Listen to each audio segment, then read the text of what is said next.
Hello everyone. So open last video we have seen the refraction through the convex or concave surface, and we have seen what assumptions what we are going to take and what will be the sign convention rules.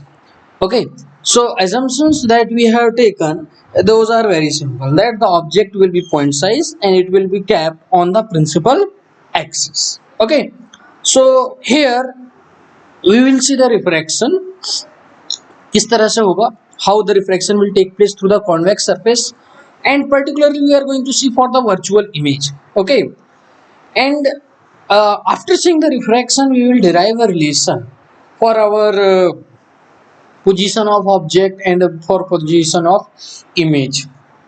Okay, and so we have taken here a convex surface, you can clearly see, and this side, this medium, suppose this is your air or vacuum, which has suppose refractive index n1, and you can call this second medium is suppose of glass and it has a refractive index of n2, and the object is placed in medium 1.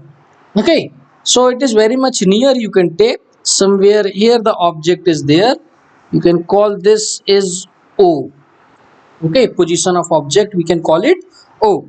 This is the convex surface and this point P is the pole, and this C is the center for this your curvature. So this distance PC can be written as radius R. Okay, this PC can be written as radius R. तो किस तरह से अब इसमें refraction होगा ये देखेंगे अपन। तो रिफ्रैक्शन के लिए अपन ने क्या लिया कि एक ऑब्जेक्ट लिया जो प्रिंसिपल एक्सिस पे रखा है पॉइंट साइज का, तो एक लाइट रे को अपन अलोंग द प्रिंसिपल एक्सिस ले लें। तो अलोंग द प्रिंसिपल एक्सिस अगर लेंगे, जैसे यहाँ से लाइट रे जा रही है अलोंग द प्रिंसिपल एक्सिस, तो ये इस सरफेस पे परपेंडिकुलरली एंटर कर रही है, so it will not refract, it will travel in a straight line, तो इसी लाइन में वो आगे चलेगी। So along the principal axis if a light ray is coming, so that will go along the same line. Okay, जैसे ये इस object से अपन ने ये प्रिंसिपल एक्सिस ड्रॉ की, तो उसी के अलोंग अगर अपन लाइट रे ले रहे हैं तो वो लाइट रे कैसी जाएगी, सीधी सीधी चली जाएगी, क्योंकि ये जो है सरफेस पे परपेंडिकुलरली एंटर करेगी। This will enter on the surface perpendicularly. So when it will enter perpendicularly, so it will go straight, that we have studied. Okay, so it will go straight, it will not be refracted.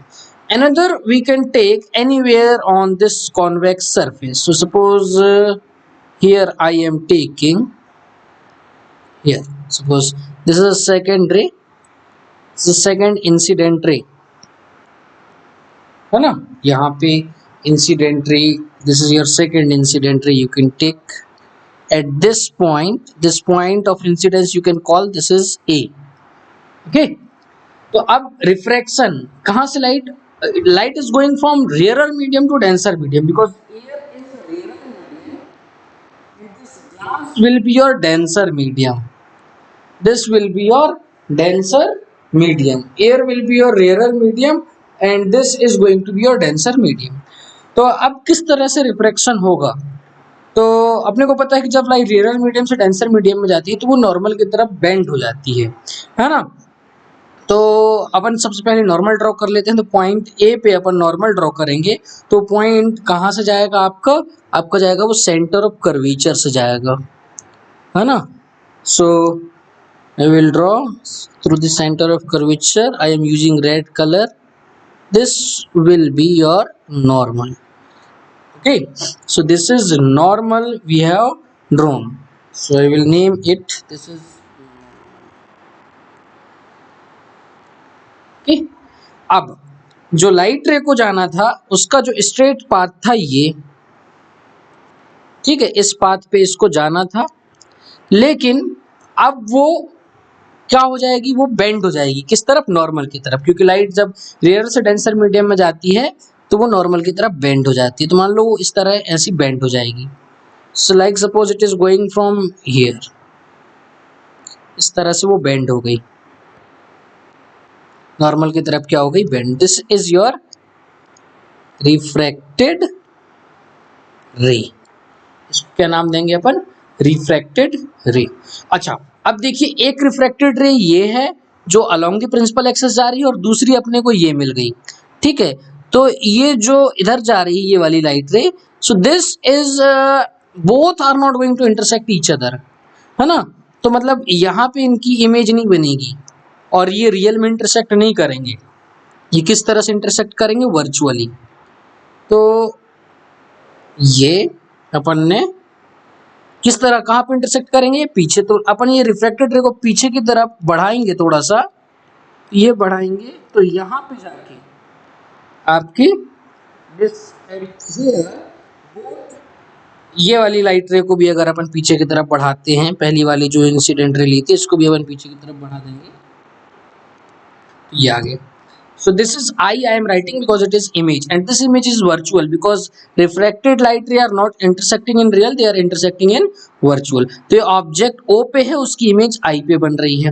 तो इस तरह का कुछ इसमें refraction होगा, ठीक है। This is what the refraction will look like when an object is placed very much near to the convex surface. It will form a virtual image behind the place of object, है ना। तो ये हो गया आपका R, और ये जो OP हो जाएगा ये हो जाएगी आपके object distance. OP you can write this will be your object distance and it is towards negative, so you can write -u, क्योंकि P से अपन पोल से मेजर करना शुरू करो, पोल से अपन लेफ्ट की तरफ जाएंगे PO, so towards left it is against the direction of against the direction of incident ray, that's why u will be your negative। अच्छा, इमेज कहाँ बन रही है? I पे। so this pi, this distance is your image distance, so this is also again it will be negative, okay, it will also be negative, ये हो जाएगी आपकी नेगेटिव। अब this is how the refraction will look like, and now what we are going to do, this is your geometry, है ना, ये आपकी geometry निकल गई। अब अपन मैथमेटिकल रिलेशन निकालेंगे कि किस तरह से अगर आप एक फॉर्मूला निकाल लें तो अपन को अगर ऑब्जेक्ट की पोजीशन पता है और कर्वेचर पता है, रिफ्रैक्टिव इंडेक्स पता है, तो अपन इमेज की पोजीशन भी निकाल सकते हैं। तो उसके लिए अपने को जो एजम्पशन लिए थे, पहला एजम्पशन तो हो गया आपका कि ऑब्जेक्ट साइज बहुत स्मॉल है। दूसरा एजम्पशन ये लिया था अपन ने कि जो एंगल बनाएंगी रिफ्रैक्टेड रे और incident ray with the principal axis, those angles will be very much small. तो पहले तो एंगल को नाम दे देते हैं। ये जो एंगल आपका होगा, angle between your incident ray and principal axis, that we can call it alpha. इस एंगल को अपन क्या बोल देते हैं? अल्फा। और आपका इंसिडेंट रे एंगल कौन सा होगा? This angle between incident ray and normal, this will be your angle of incidence, and this angle between your refracted ray, angle between your refracted ray and normal, this is your angle of refraction. One more thing we have to do, we will draw a normal from point of incidence to the principal axis, ठीक है। Point of incidence से principal axis पे एक normal draw कर दीजिए आप, okay. So this normal we have drawn, we can call it M, इसको अपन ने M नाम दे दिया। और अपना जो P और M है, they will be very much close. P and M are very close, both are very close to each other, है ना। ये दोनों P और M के बीच में ज्यादा डिस्टेंस नहीं रहेगी। तो कौन कौन सा एंगल डिफाइन किया अपन ने? Angle of incidence between normal and incident ray, that will be your angle of incidence between refracted रे and normal, angle of refraction, and the angle of the incident ray which is making angle with the principal axis, that will be called alpha।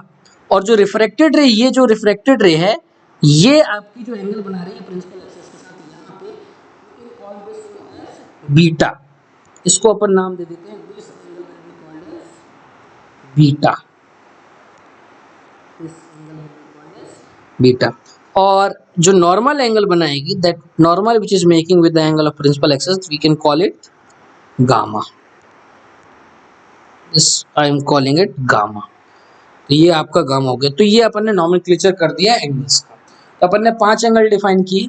सबसे पहले कि IR angle of incidence and angle of refraction, the angle between incident ray and normal is angle of incidence, angle between the refracted रे and normal angle of refraction. फिर यहाँ पे जो normal principal axis के साथ जो angle बना रहा है उसको गामा बोल दिया, इंसिडेंट रे जो प्रिंसिपल एक्सिस के साथ एंगल बना रही है उसको अल्फा बोल दिया, और जो रिफ्रैक्टेड रे प्रिंसिपल एक्सिस के साथ जो एंगल बना रही है उसको बीटा बोल दिया। Alpha incident ray, with incident ray, with refracted ray beta, and with normal principal axis making gamma angle.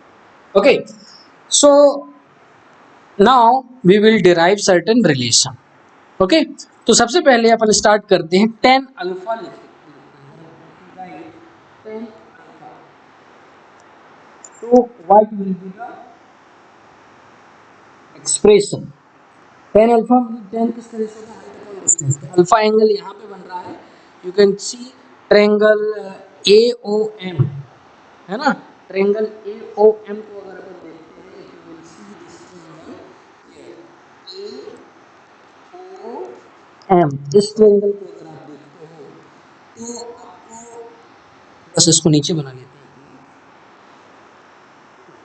Triangle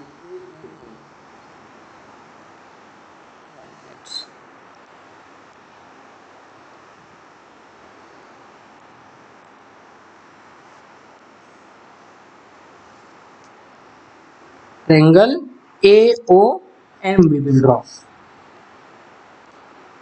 AOM, ये अपना अल्फा एंगल बन रहा है, तो उसको अपन क्या नाम दे सकते हैं, alpha is equal to tan alpha is equal to क्या बेटा, AM upon OM, height upon distance.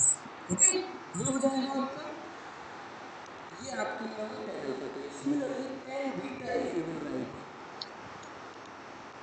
tan beta, beta angle कहाँ बन रहा है, देखिए ये बन रहा है AI और M के बीच में। You will see this triangle AI और M, डायग्राम में अगर आप देखेंगे so you will find AI and M के बीच में जो बन रहा है,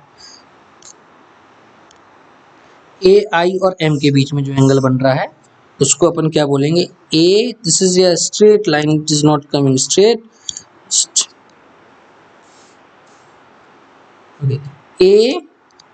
AIM, यहाँ पे बन रहा है आपका beta angle, this is a refracted रे, तो क्या हो जाएगा आपका AM अपॉन MI, ठीक है, beta height upon distance. Similarly if you will see tan gamma के लिए अगर अपन लिखते हैं tan गामा, तो tan गामा कौन सा है, गामा कहाँ पे एंगल बन रहा है, देखिए AMC के बीच में, AM और C के बीच में यहाँ पे एंगल बन रहा है, तो इसको क्या लिख सकते हैं अपन फिर से AM upon MC, AM upon MC। तो ये अपन ने तीन रिलेशन लिख लिए, ठीक है, this is what it is coming, and the assumptions what we have took this that all these angles will be very very similar, नहीं तो मैं इनको अलग कर दे रहा हूँ, ओके, समझ में आ गया होगा। So all these angles, the assumption we take, all these angles are very much similar, all these angles are very similar. So tan alpha can be written as alpha, tan beta can be written as beta, and tan gamma can be written as gamma, है ना, tan gamma का तुमने क्या लिख दिया है, तो alpha is equals to क्या हो जाएगा आपका, tan अल्फा की जगह AM upon AM, beta is equals to हो जाएगा आपका AM अपॉन MI, और गामा हो जाएगा आपका AM upon M। This is what it will become.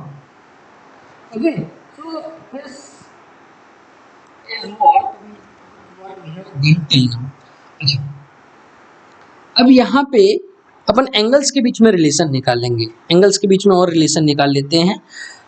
आई और आर को अपन को अल्फा बीटा और गामा के फॉर्म में लिखना है, ठीक है, तो आप क्या कीजिए, if we see this triangle, कौन सा ट्रायंगल लेते हैं आप, triangle AOC, if you will look into the diagram, वहां पे देखेंगे ए ओ सी के बीच में देखेंगे आप, this is A O C. In this angle, if you are extending here this line, so this is I, and here this angle is there, what, alpha, and this angle is your gamma. तो इस triangle में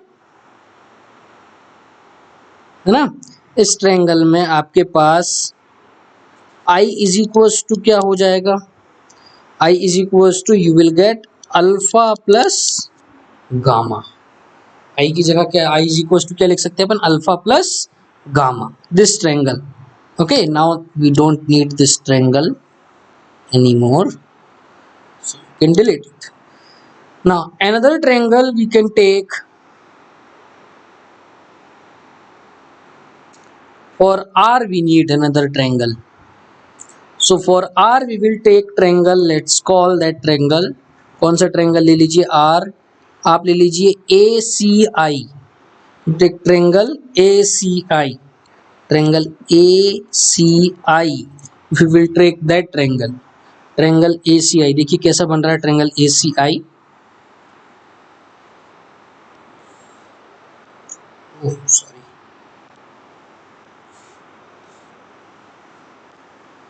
This is A, this is C, this is I. And if you will extend this, so this R you will see here. Okay, R आपको यहाँ देखने को मिलेगा. और ये एंगल कौन सा है, बीटा, और ये एंगल कौन सा है आपका, gamma. So R is equals to what you can write, R is equals to you can write beta plus gamma. Okay, what we can write, beta plus gamma. So this, तो अपन ने R को alpha और beta के form में लिख लिया, ये अपना काम हो गया. This is simple. Now we can also, don't need it. दो एंगल आ गए अपने पास. Okay, we have got two things, that one is this, we have got this R is equals to beta plus gamma. okay, R is equals to beta plus gamma आ गया. तो मैं एक काम करता हूँ, इस रिलेशन को थोड़ा सा यहाँ लिख देता हूँ, R is equals to beta plus gamma. ठीक है. Now we know Snell's law. What is Snell's law? Snell's law says that sin I upon sin R is equals to refractive index of second medium upon refractive index of first medium. और अपन ने बोला कि I angles जो है बहुत smalls हैं. when the angles are very small, angle are small, so we can write sin I को अपन I लिख सकते हैं, और sin R को भी अपन क्या लिख सकते हैं, R लिख सकते हैं. तो I by R क्या हो जाएगा अपना, so we can write this I by R is equals to N2 into by N1. so cross multiplying N1 into I is equals to N2 into R. I R का अपने पास relation आ गया है. I की जगह क्या लिख सकते हैं अपन, वन मिनट, I की जगह क्या लिख सकते हैं अपन, alpha plus beta, and R की जगह लिख सकते हैं, alpha plus not beta, alpha plus gamma. Okay, alpha plus gamma, and N2 R की जगह क्या लिख सकते हो, beta plus gamma. Okay, beta plus gamma. Now we can substitute the value of alpha, beta, gamma. So if we will substitute this value, so what we are going to put here, let's see. So N1 into alpha की जगह क्या लिखेंगे अपन, AM upon OM, plus gamma की जगह AM upon MC, then N2 beta plus gamma. Beta की value क्या है अपने पास, AM upon MI, AM upon MI, और गामा की वैल्यू क्या है, am upon mc। These values we have. देखिए am सब में कॉमन है, इसको बाहर निकाल के कैंसिल कर दे दोनों तरफ से। ठीक है, दोनों इधर से भी am निकाल लीजिए, इधर से भी am निकाल लीजिए, तो वो क्या हो जाएगा आपका कैंसिल। और n1 को आप अंदर मल्टीप्लाई कर सकते हैं और n2 को भी आप क्या कर सकते हैं, अंदर मल्टीप्लाई कर सकते हैं। So I will take am आउट, n1 sorry will be n1 and am inside 1 upon om plus 1 upon mc. Here also am I can take common, so अंदर बचेगा 1 upon mi plus 1 upon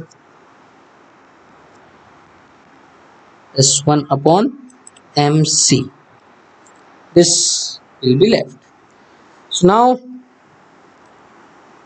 what we can do here is we can cancel am and am. Okay, we can cancel am and am. n1 को अंदर multiply कर दें तो n1 upon om plus n1 upon mc, then n2 upon mi plus n2 upon mc. This is what is going to happen. Now अब इनकी value डाल देते हैं अपन om क्या होता, देखिए P and M are very much close, we have said here P and M are very much close, so instead of om यहाँ पे अपन ने क्या बोला, यहाँ पे देखेंगे कि P and M are very much close, so P and M are very much close, so instead of writing M we can write P. Okay, we can write P. So what it will become, it will become your n1 upon op plus n1 upon pc is equals to n2 by pi plus n2 by pc, क्योंकि p और m बहुत ज्यादा close हैं। तो अब op क्या है आपका, op if you will see in the diagram, so op is the object distance, पहले ही लिख लिया था आपने, op is the object distance and it is towards left from the pole, so we will put negative, so n1 upon minus u plus pc n1 upon pc, pc क्या है आपका, pc that is r, but r is towards right, so it will be positive r in the direction of incident ray. Then n2 by pi is the image distance, so we will put it is also in the left, so minus v, then plus n2 by pc, then pc again is r, so it is positive. Okay, so this is we have substituted this. अब इसमें क्या कर सकते हैं अपन, are को एक एक काम कीजिए आप, आर वाले टर्म को इस तरफ ले आइए और इसको इस तरफ ले आते हैं, तो ये n2 by v ये नेगेटिव होगा, इस तरफ आएगा तो क्या हो जाएगा आपका positive, so this we can write n2 by v positive because it was negative here, it came on the opposite side, and minus n1 by u is equals to, we had n2 by r here, and then this term n1 by r will go that side, so it will become negative n1 by r. So what we have got here, we have got, let's call that n1 sorry n2 by v minus n1 by u, 1 upon r we can take common, so we have got n2 minus n1. So this is our relation of refraction through the convex surface. अच्छा, ये जो है इससे आप क्या कर सकते हैं, इससे आपको अगर रिफ्रैक्टिव इंडेक्स पता है दोनों मीडियम का और कर्वेचर की रेडियस पता है और ऑब्जेक्ट की डिस्टेंस पता है, तो आप इमेज डिस्टेंस निकाल सकते हैं, इमेज डिस्टेंस पता है तो आप ऑब्जेक्ट डिस्टेंस निकाल सकते हैं। सो this is a relation for your refraction through convex mirror in case of virtual image. Okay, that is particularly for the case of virtual image. I hope you have got it. Okay, तो आपको कोई भी doubt हो तो आप comment section पे डाल सकते हैं।